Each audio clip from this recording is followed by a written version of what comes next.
Hello, hello, hello. This is Renee Manfred with What's Your Passion Podcast.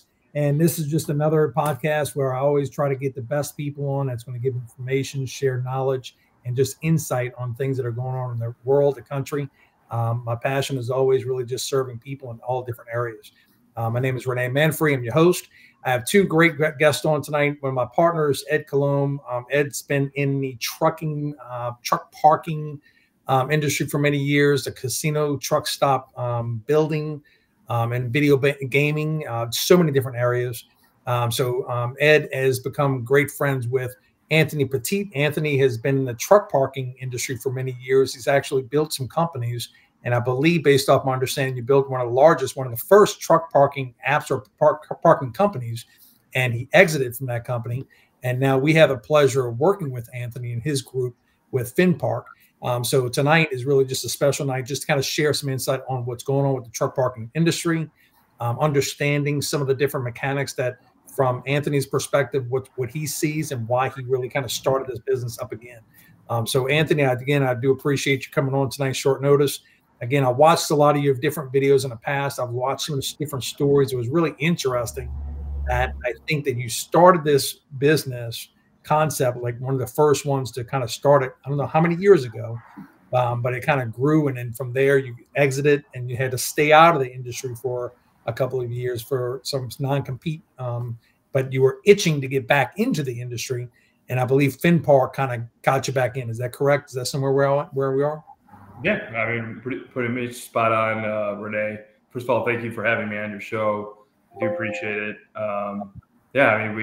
So myself and then my business partner, Joshua Walls, who's not here, we pioneered the truck parking spot aggregator marketplace. We're the first marketplace really that ever existed. But most importantly, even before I got into the world of technology, if you will, I started off as an operator myself. I started off helping my late uncle, I should say, to manage his yard and then bring drivers and the driver visibility over to really start parking at his yard. And then in addition to that, we were trying to work out different angles where we could help grow his business and become more profitable. Interesting. So it all started with your uncle, correct? So he already had a truck parking location, like a truck stop or some sort? Yeah, he had a truck parking yard in the south side of Chicago, where I'm originally from. Okay. And he, like I said, even back in, what was this? Honestly, 10, 11 years ago, there was really no visibility of where truck parking locations were across the country. They had existed. In fact, they've been existing for about 30 years, but there's no visibility as to where they are. There wasn't any marketing. There wasn't any brand recognition or awareness. Nobody had a clue where these secure truck parking facilities were located. So how did the truckers back then, did they just kind of I guess, drive and they were familiar with whether it's a Love's or Pilot or some type of truck stops? Is that how they kind of knew, or they just kind of gradually just kind of talk to each other about, hey, you need to check out this place? Is that how it was at one time? Or app? The trucking, I guess the trucking network to find parking, not secure parking. So there's two different segments. There's just the regular truck stop model, which entails the fuel pumps, the convenience stores, and then it has parking as complementary or value added. And then there's the other model, which essentially I pioneered, and then eventually my partner Joshua, which was the secure truck parking model. Secure truck parking model deals with an entirely different aspect. So you deal with high value loads. So any carrier that is hauling some sort of freight that's high commodity, that could be TVs or appliances, we were taking care of that freight. The other freight that was maybe dry van goods, maybe let's say, for example, peanuts or toilet paper, it doesn't matter where they park because it wasn't as high for cargo thefts. So they would go ahead and park at those truck stops. Okay. And then through that period of time, were you a tech person at the time, or did you and your partner, y'all kind of just came across the way of creating this app for the truckers? Is that how it kind of just came up somewhere through a conversation, or? Interestingly enough, no. I wasn't in the tech space at all. I was actually in the recruiting space. I was at the time, and I'm trying to go all the way back now here at night. Let me see. At the time, I was recruiting for a company in downtown Chicago, doing nothing related to transportation, logistics, or supply chain. And I had gotten a call from my uncle one night, and I believe now we're talking about 2013, 2014. And he said, "Hey, I have this idea of building this truck parking yard in Chicago, in the south side of Chicago, which is from south side to north side, probably about 30, 40 minutes in distance." He said, "Well, would you come and look at the property?" And at the time, it was just a plot of land in the back of a factory. And I said, "Sure, I'll take a look at it, but I don't know anything about what you're trying to do." A year later, he said, "Okay, well, now I got the operation. It's built. It's ready to serve drivers, but I have no idea, one, how to get the drivers, or how are the drivers going to know I'm here, because my parking lot is essentially behind a factory. It's not visible to the main road." And that's where I came in. I was like, this is interesting. I don't know really how to help you because I'm not a technologist and I'm not a programmer. But I think I have some ideas, and that's where the light bulb kind of turned on, so to speak, like on the cartoons, right? And I was like, bing, I have this opportunity to now go ahead and help my uncle create something special. And that was just the very, very early days of just an idea, not even the business yet. So what did you, I guess, what did you do? What did you, like, you were a recruiter, so you didn't really understand technology or an app or anything of that nature at the time, right? But you had this location, you had the idea. So how'd you kind of grow into that, the next phases? So for the next phase, I did some research on the marketplace itself.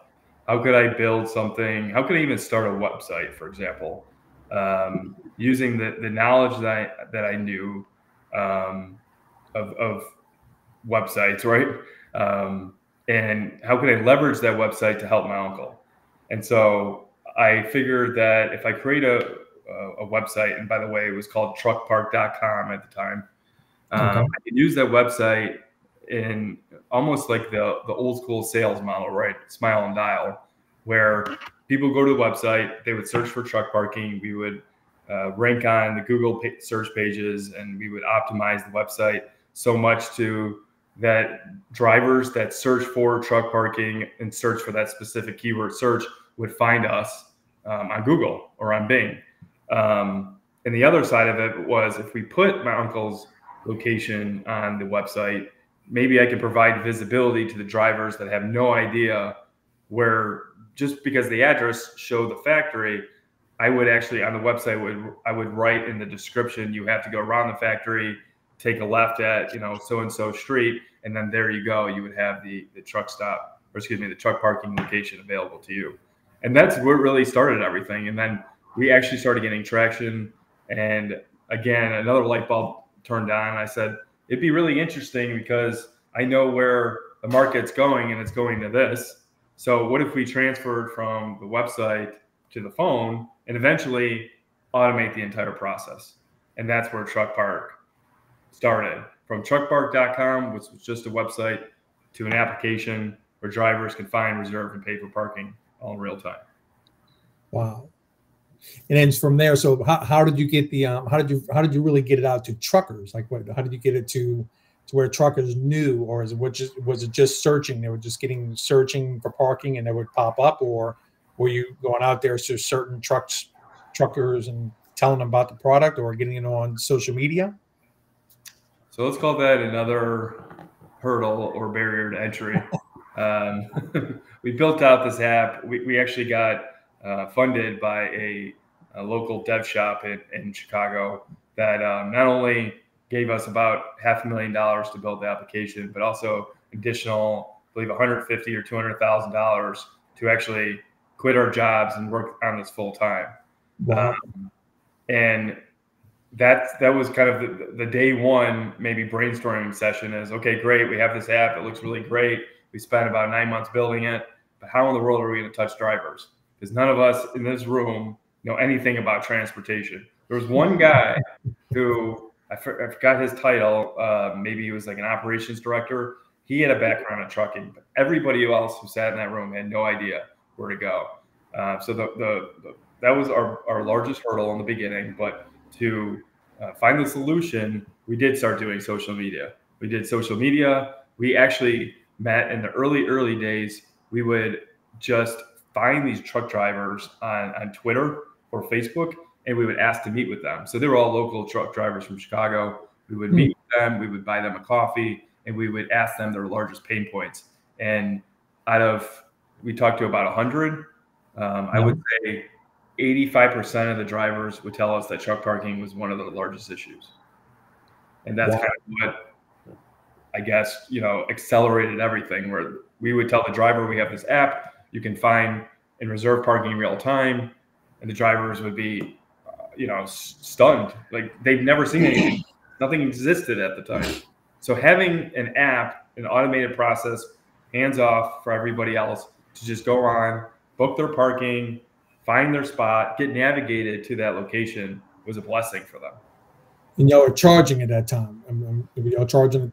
How much were y'all charging per night? Or so we always based our model off of the parking lot owner. So when you look at the marketplace, it's not just the app for the drivers, but it's also bridging the two market segments together. The parking lot owner who owns the yard, and then also the truck driver who needs to find parking because they're running against so many different variables, traffic, weather. In 2017, the U.S. government mandated the federal restriction law, which was hours of service, saying the driver can only drive at the time in 2017. It was 11 hours drive time and 8 hours rest break. They've extended it in 2021 to 14-hour drive time and 8-hour rest break. But before it was only 11 hours. Drivers couldn't be on the road for a while. They had to figure out a plan to pull over. And we had to figure that out in 4 years for the driver. So it wasn't until really and we could talk about this later, until my exit in 21 is when the market flipped and it's like, okay, we're going to give the drivers a little bit more leniency. And so they can find safe and secure parking. So that had to increase in 2017, 18, when these changes came, did that increase your business? Did you see a huge increase because of that requirement? Yeah, I would say that. Okay, so let's go backwards for a second. Historically, truck drivers would fill out log books, and the log books would actually, it would just be pencil and paper, and you would submit it in like a copy machine, really submit it to the FSCSA, which is the Federal Motor Safety Care Association, say, hey, I drove my X hours of time, but who knew if that was real, because a lot of them would just fudge the log books. So the federal mandate actually did help us, yes, to answer your question, because it was telling drivers it was enforcing drivers, it's a better word, forcing drivers that they had to pull over a certain amount of time. But at the time, there was nobody else in competition. It was just us. So we would say, hey, listen, I understand that this is a pain in the ass to you, really. You don't want to do this. You're so used to logging, paper and pencil. But we're going to save you guys the frustration by giving you an easy opportunity just to park and book your spot right on this app. And it was that simple. Now, to go back to your other question is like, what do we charge the rates? Well, the operators, the parking lot owners, would actually dictate the cost. They would have their own business set up. My first parking operator outside of my uncle, I rolled up to his location and I noticed that there was a big trailer. I walked in his trailer and he had paper literally stacked from floor to the ceiling. Okay. And I said, well, what is all this paper, and what are you doing with all, these files? And he had cabinets and cabinets full of paperwork. And he said, honestly, this is everything for the truck yard. I have to deal with capturing the data somehow. So I have to ask them their MC number, their DOT number, their names, in the whole 9 yards. Then I have to figure out how I'm going to get payment from them. So I have to get a check, essentially. So, and I said, well, is that a good process for you? Well, I had this is the first parking lot owner. He told me, actually, about 60% of the time the checks bounce. So I was about to say money. and I'm losing money fast, and this business is not going to be very sustainable for me if I could go on this direction. I said, well, I have a solution for you. We build an app that also works for the parking lot owner, and that application is going to allow you to automate, streamline your entire process. All that paperwork, just burn it. Like, you don't need that anymore because I'm giving you a cloud-based solution. You don't need to use checks anymore either. I built in on a payment system, ACH banking, as well as credit card. And he's like, this is like out of this world. How do I jump on that? Sort of. Right? The last part of it, and then I'll digress, I promise. The last part of it is the parking lot owner would dictate the rate. So their rate would be $30 overnight, $250 monthly. We would just show that specific rate on our platform. And then just like an Uber or any other, parking provider for cars, we would take our brokerage fee, and we took 25%. So you kind of created. I tell Ed this all the time when I talk to truck companies. You're the Airbnb for truckers. It's just an incredible concept. Yeah, and absolutely. You're just providing the location where people can search, see what's there, see what amenities, if they have a shower, a restroom, food, things of that nature. Click it, pay it, and they're booked. Just simple. Yep. Absolutely. So that must have been exciting. Just that whole, I guess, 7 or 8 years, and then so now you get to the point where I'm assuming the company's growing. I'm not sure how many drivers did you have on the app at that time, or how many locations approximation, or. I could tell you that probably, let's say we officially launched the application in 2019. I would say in 2020, and again, now getting into the pandemic, things were very dicey. Nobody knew what direction anything was going to go. Everything was starting to get shut down, especially in states like Illinois. But at the time, we probably had maybe 5,000, 6,000 daily active users. Is truck drivers booking overnight parking on the application. We didn't even this wasn't even the days yet when we got into the long-term side, which is some of the contract work you would get from some of the larger shippers or retailers. But this was strictly just overnight parking. And then in addition to that, we had probably, I would say, maybe 80 or 90 secure truck parking facilities across North America. Wow. And so how old are you, Anthony?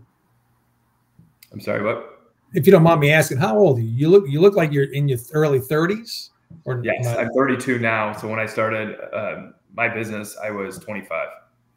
Actually, I was younger. I was technically like 24 or 25. That's awesome. That's awesome. So from here now, 2020, we had the pandemic, things of that nature. So that's what somebody came in and kind of really saw your business model and gave you and your partner a buy. It was just you and your partner, or you and your partner and your uncle, I believe, and you had some equity builders, right? Equity partners. That's a great question. So my uncle, the way to describe my uncle, first of all, he passed away unfortunately in 2018. So right when we were just ramping up, he had an unexpected pass. But glad to hear that. The way to describe him, and thank you very much. The way to describe him is that he was very old school. First of all, until his passing in 2018, he carried a flip phone from like literally 2005. He had a business card that only had the letter S on it because his name was Sammy, and on the back it had his number. There wasn't an email because he never had an email his entire life. And he was that old school. So when I told him about my idea of even building the truck site, or the website, I should say, he was interested to get the business, but he was not interested to pursue my idea of truckpark.com. And then eventually even to the application, once I started introducing him to the app of our idea, I should say, about the app, because the app came out in 2019, but he passed away in late 2018. He had nothing to do, he didn't want anything to do with it. So it was me to take on that by myself in the very beginning of when he passed. And then eventually I'm sorry, I'm trying to think of all the dates here, but it was probably about 6 or 7 months later is when I met my business partner, Joshua. Gotcha. Okay. And then so what happened from there? So the somebody came in and they bought y'all out, and that's how you did your first exit. So that was the exit. That was September 2021 is when we officially exited. Of course, it was about a year in going through data rooms and going through the acquisition process, paperwork, and my gosh, was it a lot of work. We had two attorneys. We had our main attorney, which was a massive law firm called Perkins Coie, and then we had to hire an additional attorney just to do the closing. So it was a lot of time, but it was a fun process. I learned a ton, and I could tell you this, that by the time we did sell, we had about 15,000 daily active users. We were well into long-term parking with some of the largest retailers, Fortune 500 companies, doing a couple million and just in net for the truck parking. And then when we finally did sell our last day, which was September 24th, 2021, we had 680 secure truck parking locations on the platform in North America. Mm. It fascinates me always. I deal with different businesses through the years. I do in the private. I'm getting into private equity.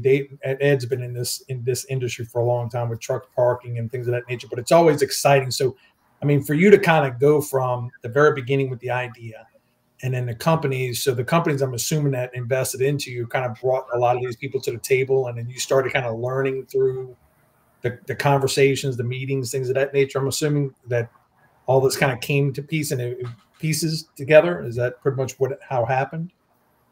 Yeah, I mean, eventually we just, became the experts in our space, right? The subject matter experts, and that's where everything just really started coming together for us. Just because we started building out, more products first of all, and we started to get more, clout in the industry, if that's the best word.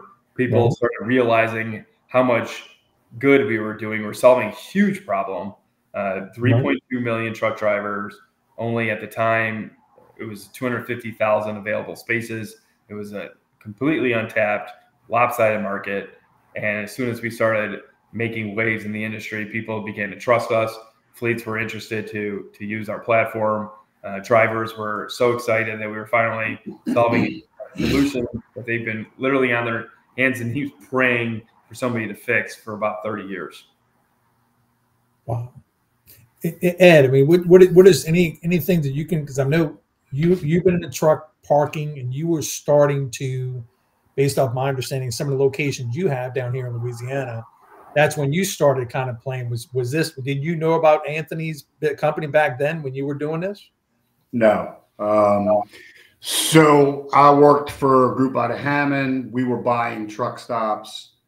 We purchased the truck stop in Avondale, Louisiana, and it's a nice big parking lot, but we had problems in that lot. It was a terrible situation. So they gave me the task of getting order and basically putting a plan together to turn the parking lot into a profit center. It was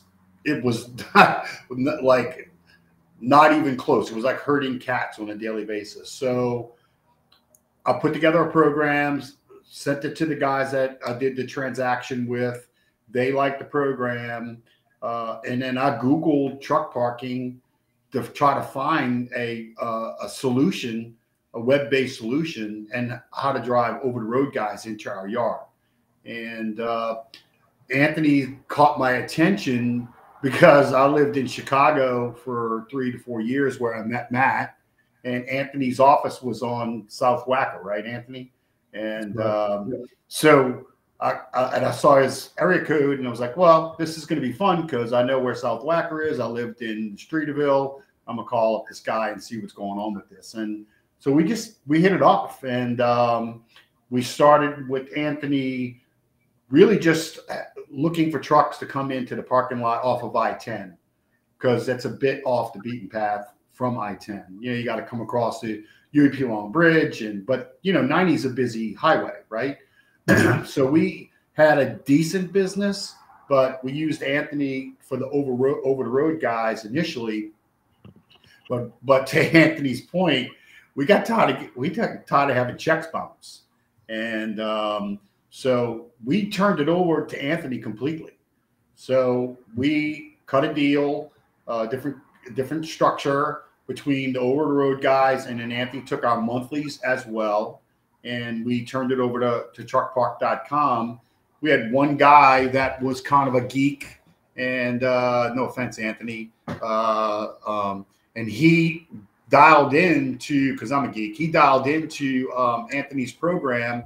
So we had one key operator, this guy named Robert, and Robert really just kind of mastered the truckpark.com situation, and it solved the problem for us. And it was, after that, it was really kind of, you know, we had to maintain the yard, we had to police the yard, sheriff the yard. Anthony gave us advice. You know, his advice was stripe the yard, number your lot, and this was commitments we had to make. So we spent about $7,000 to $8,000 out the gate, but we believed in Anthony's program.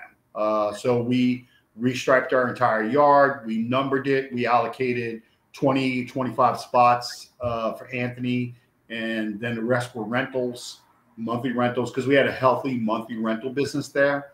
And we got tired of chasing money, and Anthony chased our money for us. And it was a lot nicer to get it ACH to the account, other than, you know, having, because I could tell you as an operator of truck stops for a big part of my career, there's always a conspiracy between the girl in the cashier booth running the fuel desk and a truck driver. It's always, hey, I'm gonna buy fuel, and for that you get free parking. Man, that's just a 20 slipped across the counter, and the guy goes down the road, buys a cheaper fuel, and you get a bunch of spare tires left in your yard because he's changing tires in your yard. So this took a big problem off our hands, because it took the organized crime situation out of it between the driver and the girls that worked the fuel desk. And so that was my introduction to Anthony's company. We went on and Anthony sold his business, and we actually wanted to get into this space, Matt Scales and I, and we actually called the company that bought Anthony and had discussions with them. Really, it just did not work well. So I happened to just dial Anthony's number up one day recently, and within the last year, and Anthony said, man, Shazam, my non-compete is over, and we got this thing called Finpark, and you know, let's get to work. And so really that's how we got started up again, because of the job he did with us. TruckPark was a success. TruckPark.com was a big success for us. And so my natural call to Anthony was exactly as it was the first time. It was comfortable and it worked well. And so we got heavily involved with him. We're excited, you know, to be part of Anthony's team. So Anthony, so when you went, so you sold what, right around 2021 or 2022? 2021 is when we sold. So if you don't mind, can I ask what was the exit number? 10 million. Huh? 10 million. Wow, unbelievable. 30-some years old, started out. That's incredible.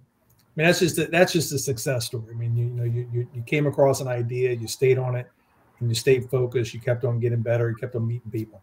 So with your exit, what I feel you kind of just stayed out of the industry for a little bit with your non-compete. And I think that if I remember right, you were doing some things with Zoom, or maybe some things of that nature, and that's 2 years. I can't remember what exactly were you doing in those 2 years. So in 2021 again, it was September 2021 when we sold, and from September to April of 2022 is when I transitioned with Relay Payments, which is the company that acquired us, and then in 2000, I'm sorry, it was probably the same year. So April 2022, I transitioned to a full-time consulting gig with a company out of Irvine, California. And that company is a transportation management system, which is pretty much technology all over again to help, this time, shippers, right? Giving tools to shippers to find qualified carriers. So I learned an entire new side of the business, which was really helpful into what we're doing here today at Finpark. And then when I think somebody reached out to you from, which it was Finpark or Finlock Financial, I believe they reached out to you, but you were still kind of like not ready with the non-compete. And then when it was time, you kind of started with Finpark. Is that correct? Mm-hmm. So in late 2022, I got a call from a friend of mine named JD Redmond. And at the time, or for a while now, he's been chief revenue officer of a company called VHub, which happens to be our sister company. And he said, hey, listen, I know you're in your non-compete until April or May of 2023, but I really need you, buddy. Like, I need you to come over and, start a truck parking division. Just basically do what you already did at Truck Park. But I really think that this is going to be huge if we can work together. I'm building out this marketplace that allows carriers to reposition trailers and rent trailers in real time, and adding truck parking is just icing on the cake. I would love for you to come over, and you and I can crush it together. And at the time I was like, well, I'm in my non-compete. I literally can't even talk to you about parking. But it is something that I'm interested in because, again, it's a legacy business for me.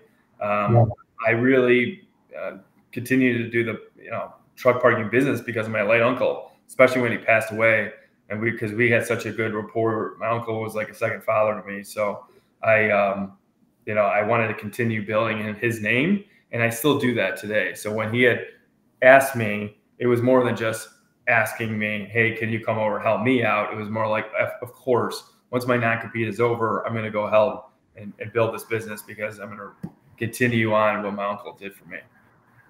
Yeah. Do y'all still own that parking lot, your uncle's parking lot, or did y'all just sell that also throughout the year? He owned it until he passed, of course, and then my aunt, she just couldn't, operate it herself, so she had sold it, I believe, sometime in late 2019. Gotcha. Okay. So I guess non-compete's over. You're talking to your friend. Y'all kind of come up with Finpark, and I know Jim part of Finpark already, or Jim was part of the VHub, which is like the trailer repositioning marketplace.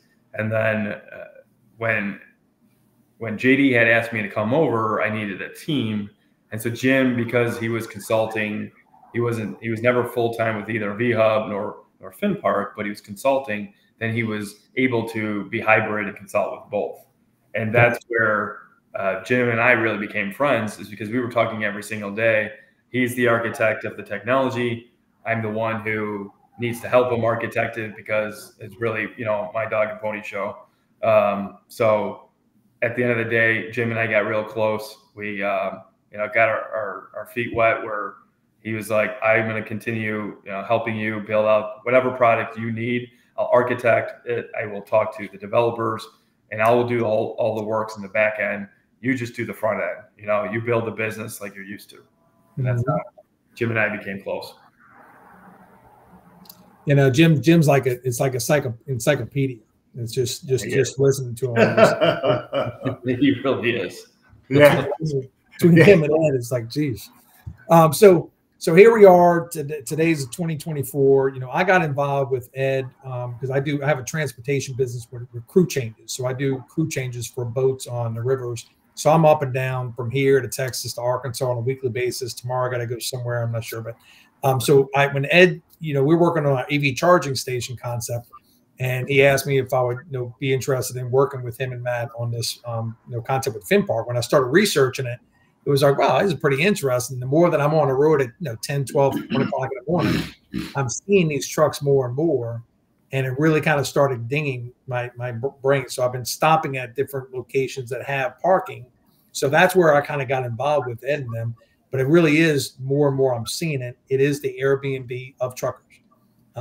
So from where Finpark is right now, based off my understanding, I know y'all have like 20, 30,000 plus signed up. I think it's just now starting to roll out.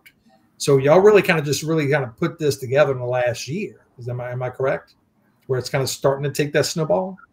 Yeah, we spend time building the application, of course. And again, just the app part of it.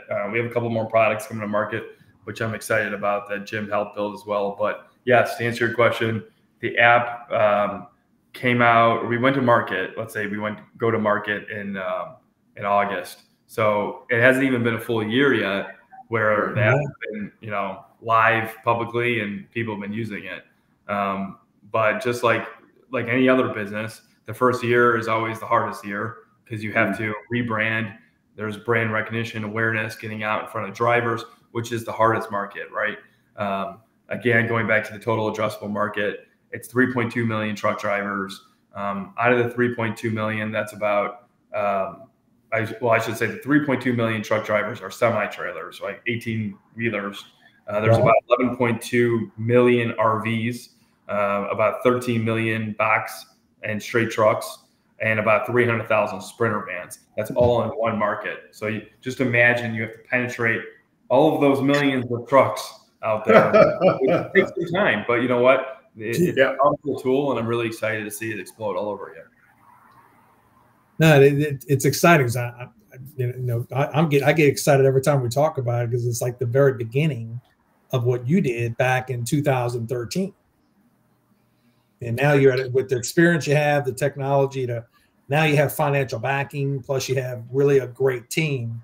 So what are y'all foreseeing, I guess, over the next 2 to 3, 4 years? Are y'all seeing this and I didn't really think about it from the RV perspective. So it's not just for truckers. It's actually for any type of RV or different place, people who want to store or park, and they can reserve those locations. And I know we're trying to create ProPark, which is basically 150 to 200 spots to where people can reserve. So that's exciting. But that's really, I guess, what I'm starting to see. It's not just for truckers. It's really for anyone who's looking to park their vehicles and store their vehicles in a safe environment, just kind of like self-storage units in a way. Am I correct by saying that?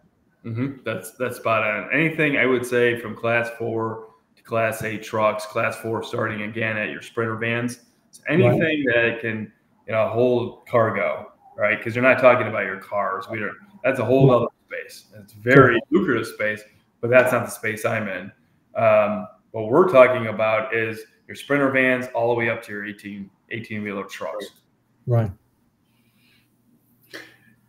Renee, if I could just add, we had a great work session yesterday with Anthony on marketing, which, we have to do some more homework on our side, but the support we're getting from Finpark and from Anthony's parent company we're excited about that because that's going to really help us kind of dial in and up our marketing side, our game, right? We've got 5 lots in Louisiana that our goal is to really get those guys up and running. Because, Louisiana's a small state.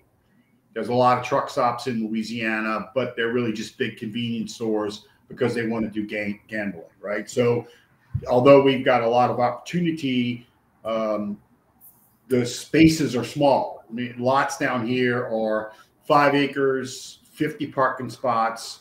That's primarily the market you're going to hit. We have some 100, 150 spots.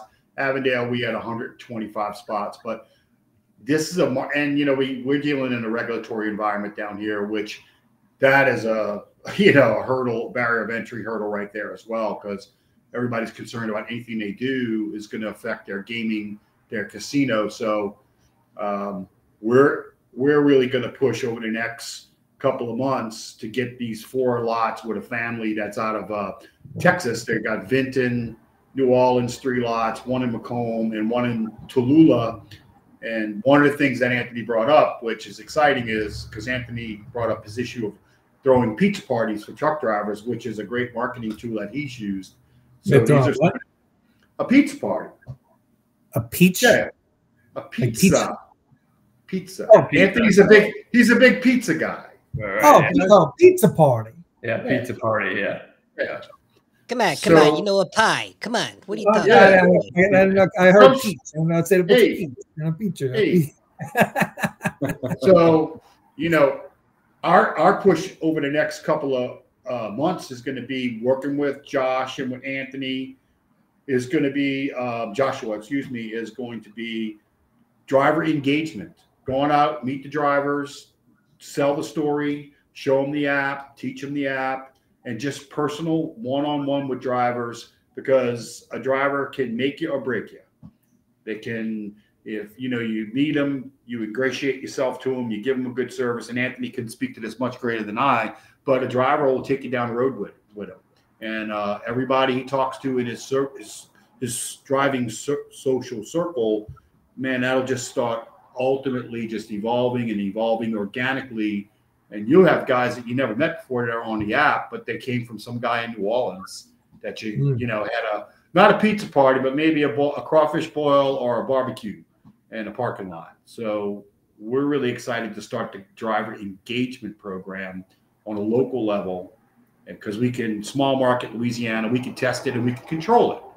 And then we can take it to California, where we have a rep, and to Oklahoma. But the marketing session we had with Anthony yesterday and his team was really spot on and really was phenomenal. Very thankful for that, Anthony. Yeah, your website, Finpark.io is incredible. So I've only gone through some of it, and I downloaded the app a while back, so I've got to get you a little bit more used to it. But it really is an incredible concept. So, so I know right now with Ed and Matt, I know we're in the process of trying to do the marketing. You're trying to learn more about that, and so different ideas are coming up. So what you're seeing right now, from your perspective, Anthony, are you dealing with just individuals like us in different parts of the states that are wanting to do things like this, or is it just still kind of like infancy stage where you're still getting it out there for individuals like us? I mean, I'm just kind of curious. Are we one of the beginners with you in this concept? Yeah, we're dealing with everybody.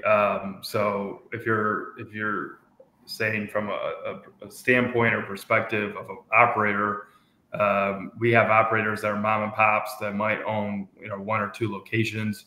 And then we also have parking lot owner or operators on our platform that have, 20 to 30 locations. Mm-hmm. And they have, they're usually regional operators. They'll own a certain market, for example, like Atlanta, Georgia.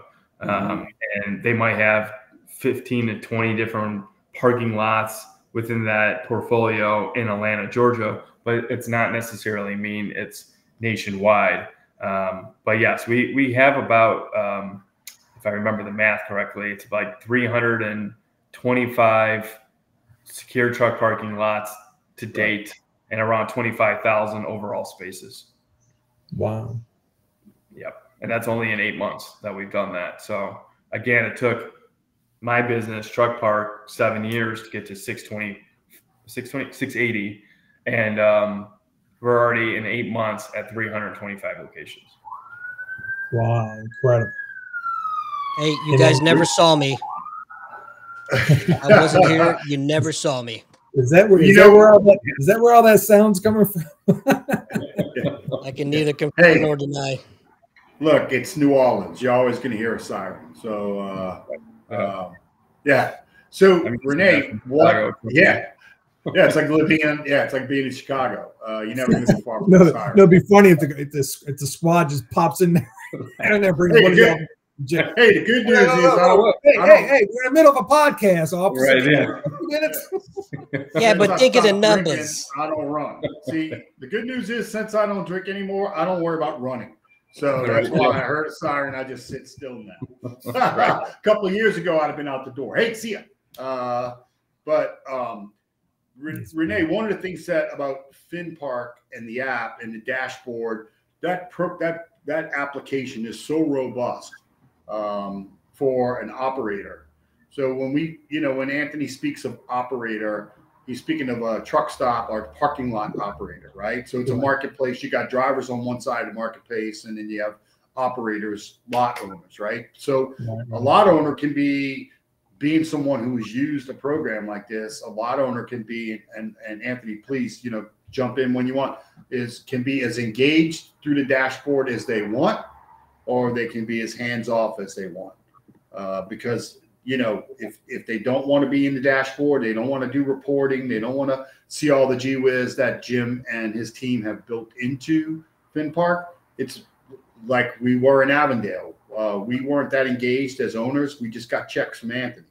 Or on the other hand, if you've sat through a demo and you see the power of this app and the dashboard side for the operator, really there's really nothing out there that I believe competes with us.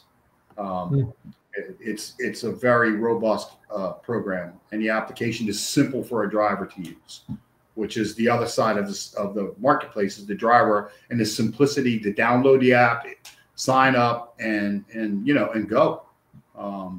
So that's what I like about the program.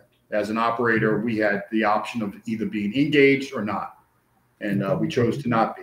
So, anyway, Anthony, I'll leave it up to you for further. You got a question? I know I have a question. Is that you, Andy? You have a question? Yeah, that's me. Hey, so for the app, what's that? I see a goatee. What comes up in the chat? Oh, my hat, you're saying? Ignore that. Ignore the man behind the green curtain. Goatee wannabe. It's a long story. Anyway. All right, we got it. My question is, obviously this is geared towards the trucking industry, but as I mentioned earlier, I think before you came on there, Anthony, that I do a lot of traveling, and I have a travel trailer. So I'm always looking for, I'd rather stay at a truck stop with that overnight anyway. But so is this an app that's solely geared towards truckers, or is this open market to anybody? And if so, what would be the benefits of a non-trucker to get the app? I would really, I mean, if you have an RV, it would probably make more sense. Usually we don't, I shouldn't say it's the parking lot owners usually don't allow cars or anybody just coming off the street to stay at the locations. It sounds like most of the time you would want to stay at these locations because they're, one, very secure, right? So they're fenced perimeter, they're gate managed. Some of them have manned guards. Some of them have wonderful driver lounges that have 50-inch TV with nice and comfortable couches, bathrooms, showers, food, vending machines, the whole works. So I agree. I mean, anybody coming off the street would love to stay at one of these locations. Unfortunately, I think they're just trying to, have the truck drivers have the best experience. The truck drivers, hauling these big 53-foot haulers around that they gotta, twist and turn, and the axle can only go so far before it falls off the trailer.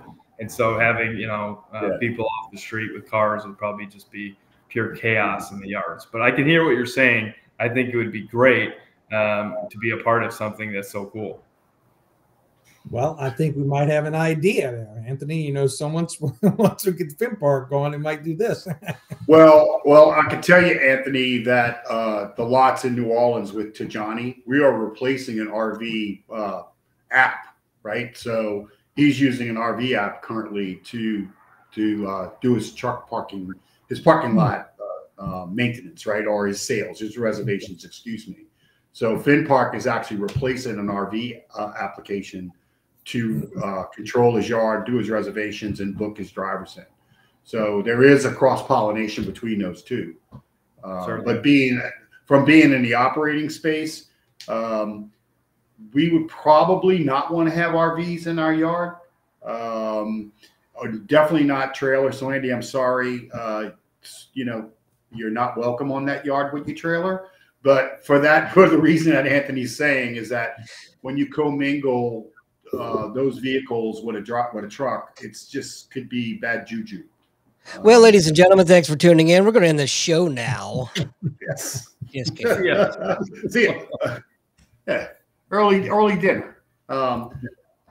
So I think, but that you bring up a good point, Anthony and Renee, if you don't mind, if we could just kind of talk a little bit about the truck parking lot opportunity, building lots, and development. We get 10 minutes, whatever y'all want to talk about. So you want to spin that off, Anthony, or? Sure. So truck parking. Okay. So actually, before I jump right into it, when you're referring to truck parking yard, are you asking me to share? I guess what are you asking me to share about a truck parking yard? The mechanics of it, how to build one.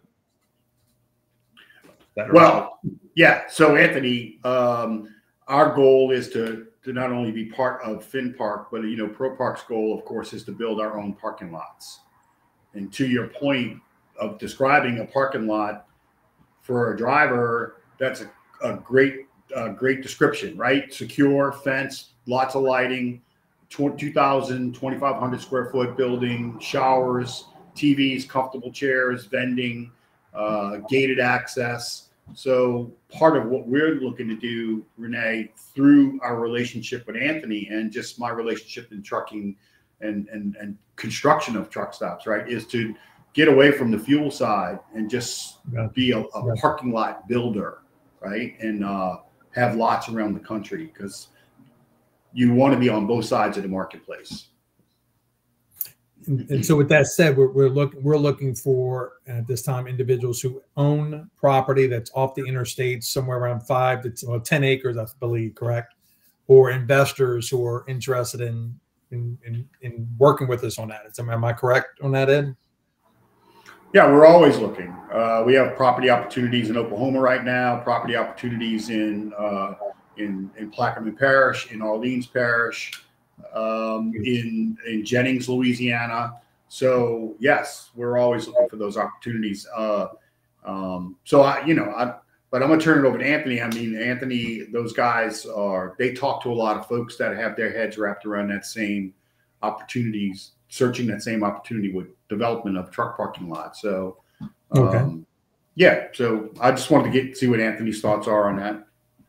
Well, I'll say this. I'll preface and say that the industrial asset, which is the truck yard, also known as an ISF, which is industrial service facilities, which could be a mixed bag of warehouse, terminals, distribution centers, truck yards, and also truck bays as well, is all fit underneath this terminology that is widely known and used now by institutionalized investors, smart money.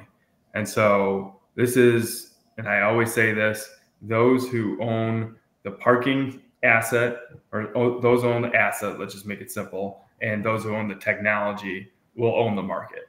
So yes, building out a truck parking location is essentially probably the best thing you can do right now in this space. Even like I said, institutionalized money is coming in the space. You have more mom and pops and more larger operators starting to assemble than you've ever seen before. It doesn't matter because we're not even scratching the surface.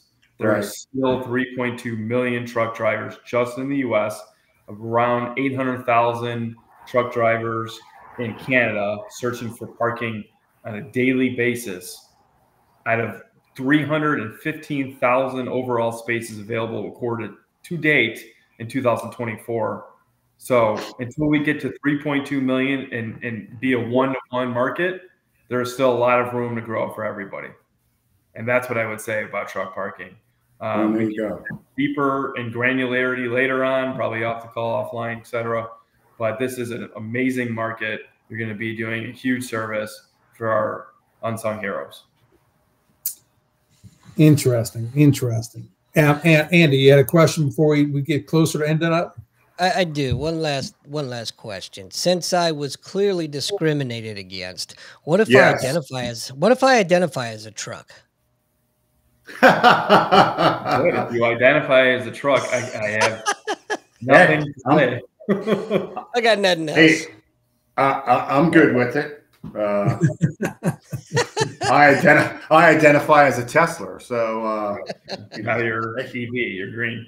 I'm green. So it is really interesting. It's because from a real estate investor standpoint, like you're saying, there's a lot of people are looking for what is a good investment these days. What is the next thing when it comes down to like here in New Orleans, a lot of people were investing into Airbnbs.